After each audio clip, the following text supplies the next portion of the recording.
Hey everyone, today you're with the flower guy and the family. We got Vincent, Miranda, and Keslin back there. Miranda's spraying everything. Keslin and Vincent, they're just getting into everything. Today we're worried about the soil, and the soil just being that it's too rich and too heavy. Very thick. So just because we have heavy soil doesn't mean it's healthy for our plants. For one thing, it might have the right and correct nutrients for our plants, but another thing, if it's heavy and dense, well then what about the drainage? You need to know your plant.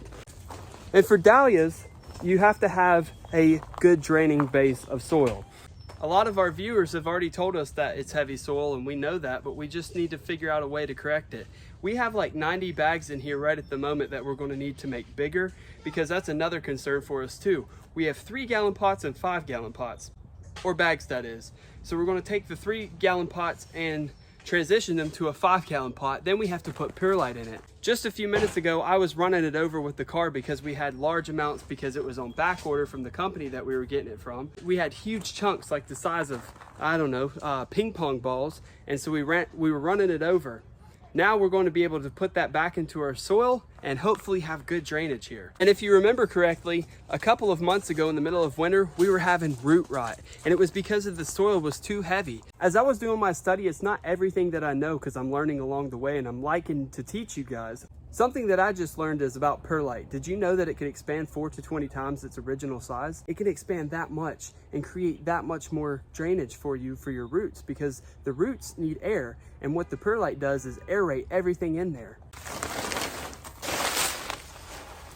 It was so much more chunkier than this.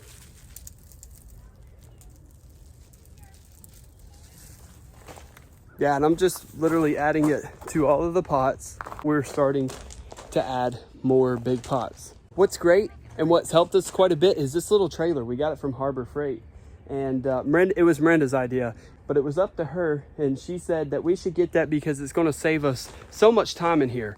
Of course, she was right. And then also, right now on the update, we're also building our beehives. And we'll have a complete video on that itself, but we're building the hive bodies, the supers, and we also got this from a grant. A local company had offered us a grant on this, and we just filled out the application. We originally got 4 of these hives. But what we did say is we were helping some friends out, and we told them that they could have 2 of the hives. So we're starting to build these up. We're on a crunch time. We don't have much time until these things need to go outside. And I think our bees will be here in about the next 2 weeks. I'm kind of nervous because I don't know. We probably need to put some glue on them and things like that. But there wasn't much instructions to these things. Hopefully it's tight enough in there, but it's kind of exciting because we don't really know anything about it, but we do know people that know something about it. We've been reading books over the winter. And then also we were going to get bees last year. There was a video that we were going to get bees last year, but it just didn't end up and suit us right then. But the next few tasks for this is that we have to get the beehives built, and then we also have to get the fencing built for the bears around our house. But we have a dog now. You know, you guys have seen our dog. We have a dog named Hamilton, and hopefully he does the job without the electric fence, but that's just going to be secondary. What are you building? I'm making flower crowns, and Kessel said she's not wearing it, so I guess I'm gonna wear it. Oh. Did you used to build these all the time? Yeah. I'm not making one, I'm taking these off. She's making a flower crown out of dandelions and purple nettle. So we're going to actually take all the grass out of here and clean it up some. No, I know that's what we've been talking about, but it's just the facts of getting these bags filled up, and the irrigation is going to come next, and then staking. So we're going to be talking about those things in the next few weeks. We're going to be talking about the staking coming down through here. We're going to use T-posts on both sides every 10 foot. And I'll show you exactly how. I'll probably do a step-by-step video on that. Maybe even the irrigation itself. There's an airplane right above me. But we do need to get that hole fixed. How low is he? Oh, right there. Oh, I can't see.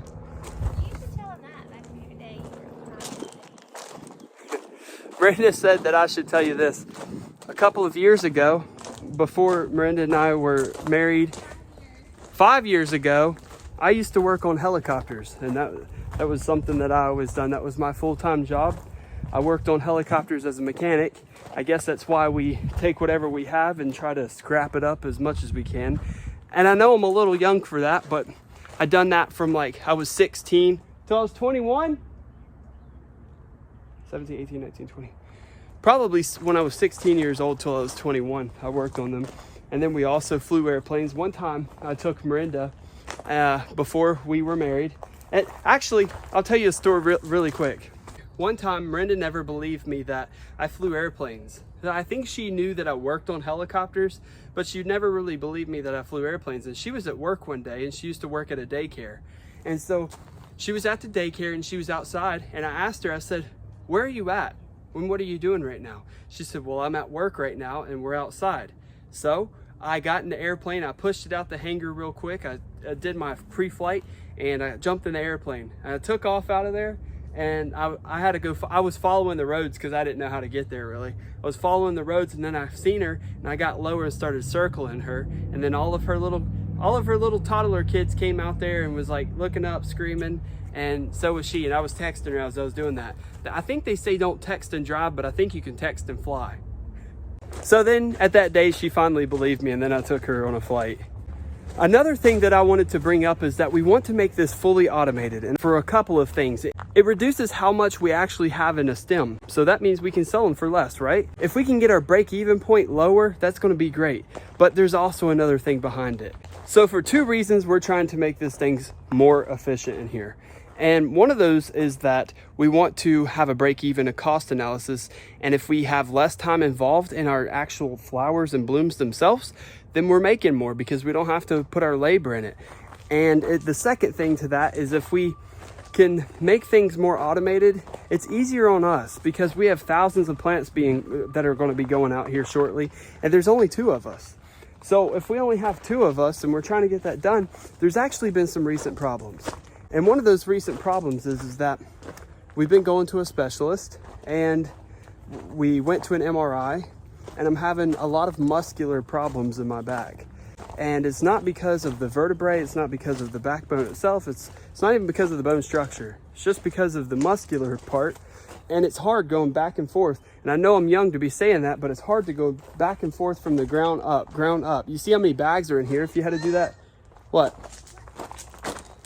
Oh, yeah, she put her crown on.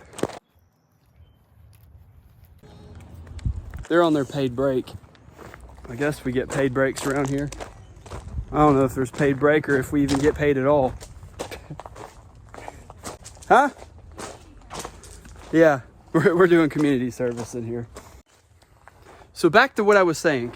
It's not anything from, it's something that can actually be worked out. There's a ton of knots in my back is what they were saying, and we're going to start working on that here soon. But as the flower guy, I'm going to have to keep going. I'm going to have to keep pushing, and hopefully if we can get more things automated in here, it's going to be one of the greater things about this place here. So I've actually bought a pressure regulator and a pressure pump to be able to control all of the pressure coming out to go to the drip lines for the bags. And then from that, I bought a timer, and depending on how rich the soil actually is and how much it actually holds of moisture, that will depend on how long and how often that we'll turn our system on. But this has a double filtration system on it, so it's not hard water, it's actually filtered. And it comes from our town, but it comes from that building right over there. Next thing we're doing, and because it's 95 degrees in here, we're going to do things a little bit different than what we're doing right now. There is the louvers there, but I'm going to put the fan. And I actually bought a sensor to the receptacle right over there to be able to cut it on and off, so it's not running all night long or all day long, depending on if it's hot or cold, or if we even have overcast some days or rain some days. Who knows? I don't even really know. But I'll put one at the end over here, and then I'll put one at the end over here. I'm going to put a fan in the top, and the fan in the top might always stay on because we also need ventilation in here all the time. So to actually see what we're doing today, you can see some of the perlite in there, and this is where we're mixing everything up. And actually there's a worm right there. I see it. A little worm. That's a good thing. How I'm saving money. I'm literally taking rock out of the driveway over here, pouring it into there, and just adding that extra little bit of drainage. because I'm telling you, it really is scary. We don't want to have to lose all of these tubers in here, and we definitely need more tubers. But you know, the facts are is that if you don't try to get your tubers, we ordered these tubers in here a year and a half ago. So if we wouldn't have had these, we would have been out of luck for this season. Hey, and if this is entertaining or educating to you, make sure you leave a thumbs up for us to support our channel.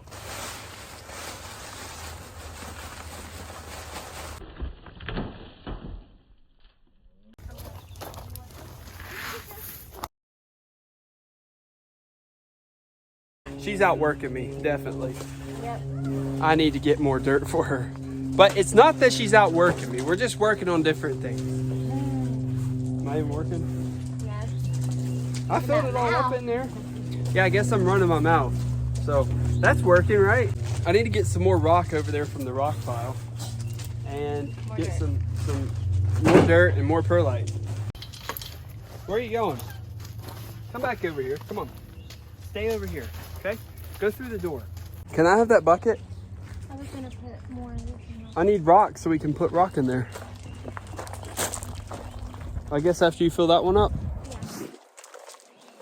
Is your drink good, Keslin? I have the bucket. No, Mama's got the bucket. Mama's got the bucket. Mama, can you give me a bucket? We only have this one right now. I'll go. Okay, come on. I'm coming. This is like a little floral bucket that they, huh? Can you come? Yeah. You got come.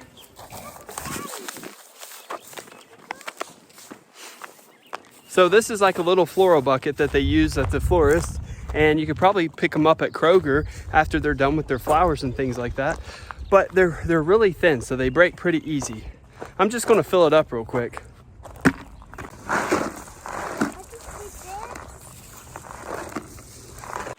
Okay, this bucket's heavy. Come on, Vincent.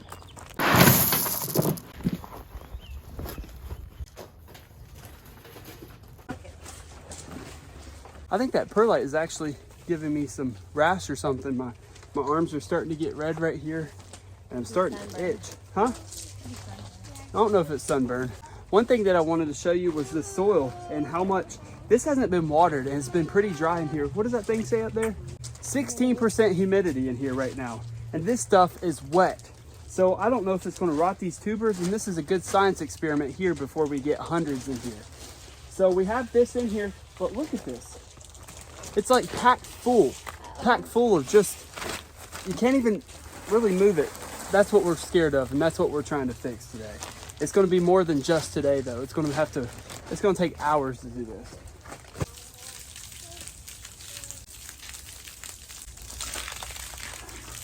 So then I guess we need to set bags out. Yeah. Wow, that's good. Right now we're setting these out. Did the dog go away? Oh yeah, back over there. I think he was calling his This is dog too. heavy. Well, It was just heavy. it's coming off a little. Oh, sorry. So set it over more? Yeah, try to get it right in the center of this B or something. So it's comes right to it? Yeah, it's starting to widen. Is it lunchtime? Yeah, I think it's lunchtime.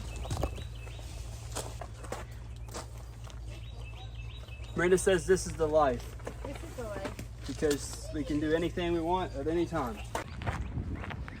All right, lunchtime's over. It was good. We had stuffed crust pizza, but that's hot. But that's a lot on your stomach when you're trying to work. It's going to probably be 110 there here in a little while. I really need to get the power company to turn that fan on. Of our handle. Can't even have it very long, can we? Oh, where'd it go?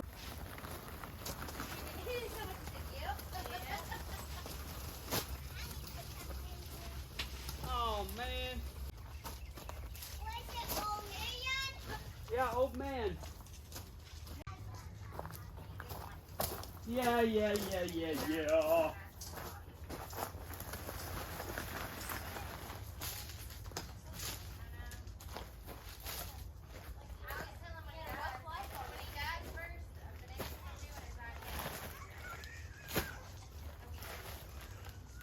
No, see it.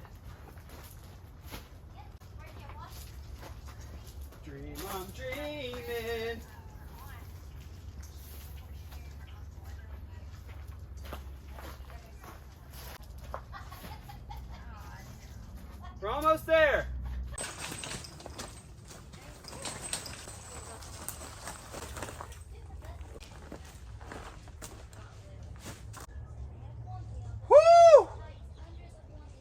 All right, so we got that row done. We got 1, 2, 3, 4 rows done. We have a little bit lacking over there that we need to figure out. They're still filling up bags, so that's awesome. But that means we only have 3 more rows left.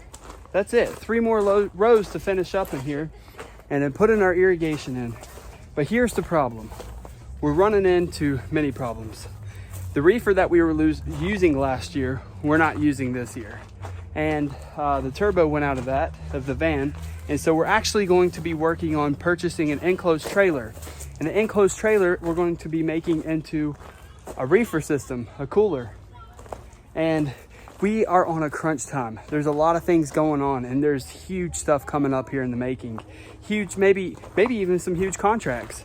I'm not exactly sure, but you know, we're expanding, and honestly, we're almost starting over new. So there's a lot of stuff going on. We're going to need new sprayers. We're going to need new nozzles putting down through here.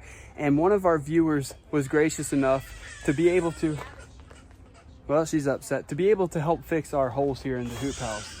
So what I'm going to do right now is I'm going to bluntly ask you as the viewer, if you want to partner with us, we would love for you to partner with us. And to do much more than that, to make it a family lifestyle, to change lives around us and to be able to help others around us. I'm going to leave in the description 2 ways to help and support us. So all in all, let's hear from you guys in the description below. What do you think that's happening here? How do you see the transformation coming? And if you have any tips, leave those below too, because it always helps to share with other farmers or just advice from people that you may have not thought about. So until next time, let's grow together. You're with the Flower Guy and the family today. We'll be back at it in a few days, not stopping. The days are short, but the hours are long.